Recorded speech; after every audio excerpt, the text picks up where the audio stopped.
I'm Kate. This is Cooking with the Bells.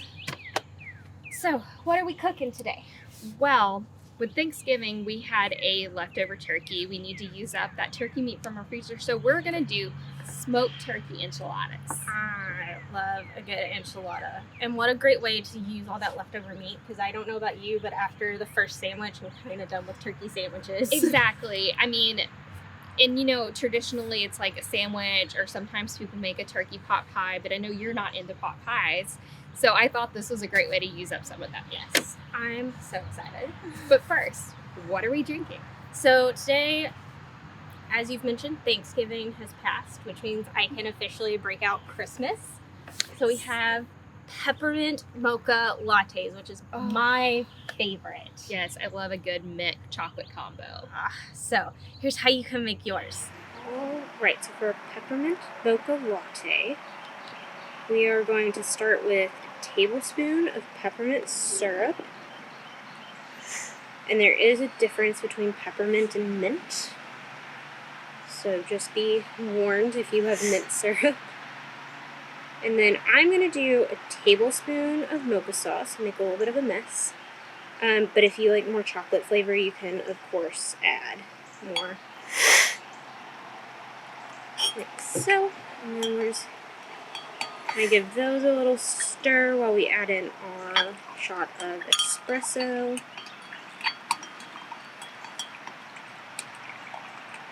I just like to make sure they're really good and mixed together. And then we're just going to add in our heated and frothed milk. If you have a way to steam your milk, that works great too.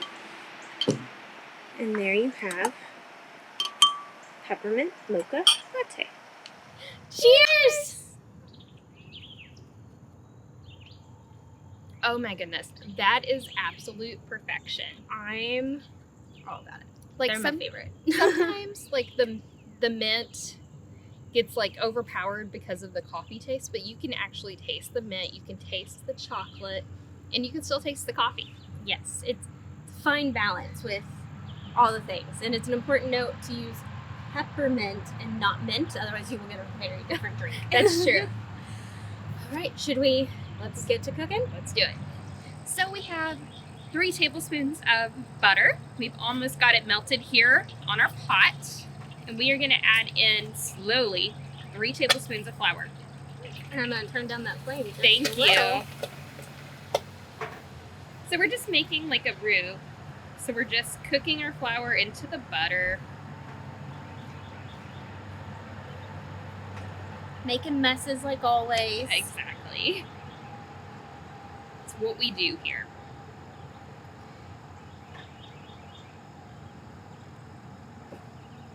So we're just going to let that cook and get nice and thick. This is how you start a gravy as well. Yeah. Make it nice and toasty. If you're making a gumbo, you want it to get real dark. Make a nice dark roux. My understanding is we're doing more of a light roux. We just want to cook out the raw flour taste. Yes. And get it thick enough to where our sauce will thicken. So we've got that nice and incorporated. We have 2 cups of broth. You can use chicken. If you have any turkey broth from your turkey that you cooked, you could use that or part of it as well. You just slowly add it in. Because if you add it in all at one time, it's going to take forever to thicken, or thicken up and get smooth, yeah. So just add a little at a time.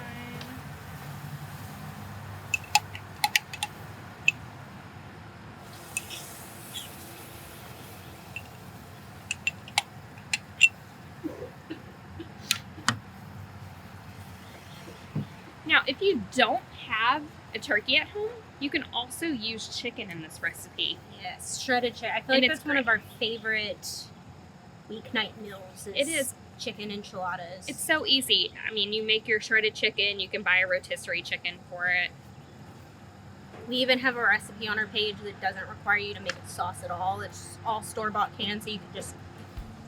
Exactly. So we're just going to let that thicken for a few minutes.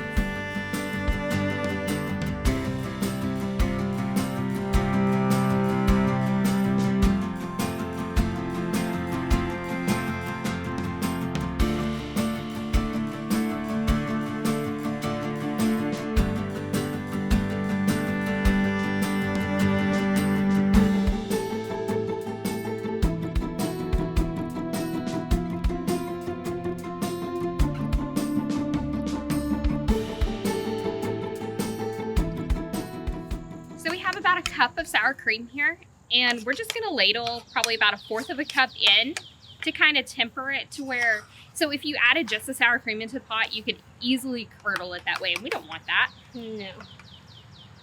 So we're just gonna add a little bit to bring it up to temperature.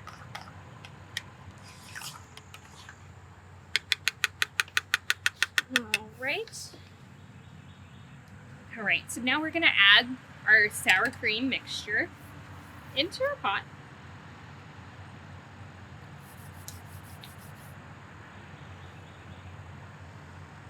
I love sour cream so much.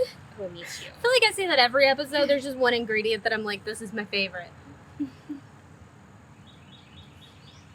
Okay, we're gonna mix in our sour cream. We're gonna throw in I believe this is what, 4 ounce green chili jar.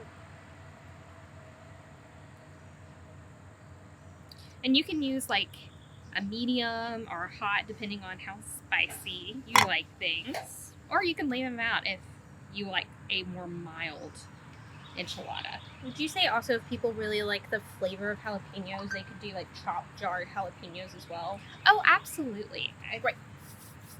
You could also, just throw a couple jalapenos in there with the chilies if you like that too. So we have just like our basic seasoning, garlic, onion powders, pepper, and maybe a little bit of salt. You want to really monitor how much salt you're adding to this because broth is already kind of salty in the butter. I was gonna say our broth is, I like to say, properly salted, so we didn't put any salt in the blend for this. But yes, but you know your broths. Yeah. Taste it, add salt if you need to. Yeah, and you can also taste the sauce once you have it nice and seasoned and see if it needs anything additional. And there you have it. Yay, sauce. Enchilada sauce. Is it time to assemble the enchiladas? Hi, buddy. Hi. That's my kitty cat. He heard we are having turkey today. It's one of his favorites. All right, so we have our diced smoked turkey. Yeah. It ended up diced because after it's frozen, it doesn't like to shred very easy. But you can also shred chicken or whatever you have. And then we have some cheese. You can use whatever blend that you prefer. If you want to move this on over. And I'm a hands person, so I'm gonna mix it with my hands. Her hands are clean. We have a Always. greased pan here that's oven safe. We have some flour tortillas. I'm just taking, it's probably a 1/4 of a cup to go in our little fajita sized tortillas. And then we just roll them up, give them a nice tight roll, and put them seam side down.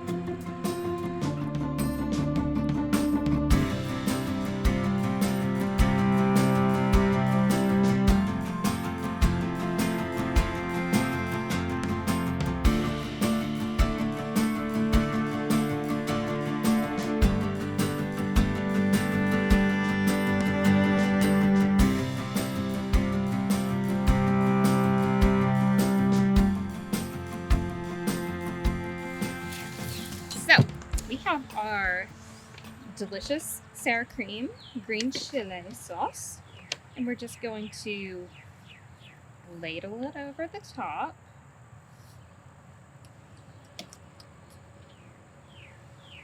Now, if you like extra cheese, you can, of course, put these in the oven, let the sauce get bubbly, and then pull them out and put like a little bit of extra cheese on the top. We have family members who don't like extra cheese. Yep. So Also, almost all of us are lactose intolerant, so it's probably To just a some bad degree. idea. Yeah. Some a little worse than others, but yes.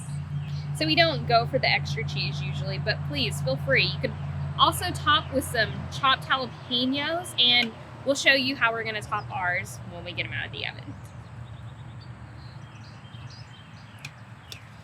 Can you help me get some of this extra sauce out? Absolutely.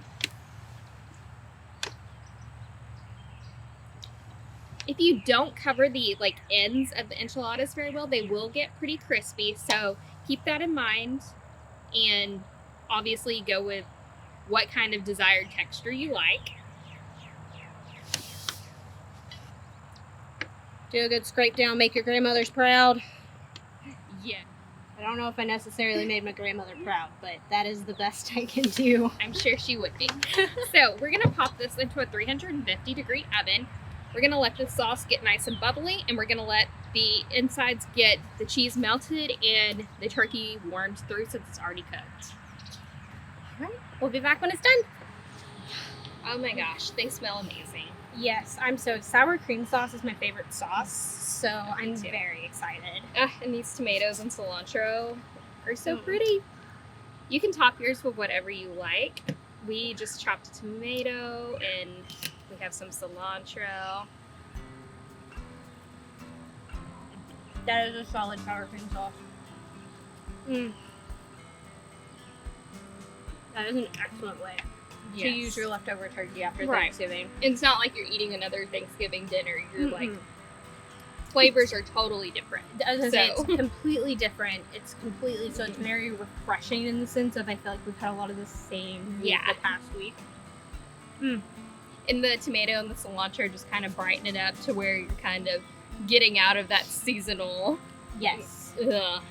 yes, heaviness sometimes. But yeah, I think that's it. Like always, if you enjoyed this video, please make sure you hit that like button down below.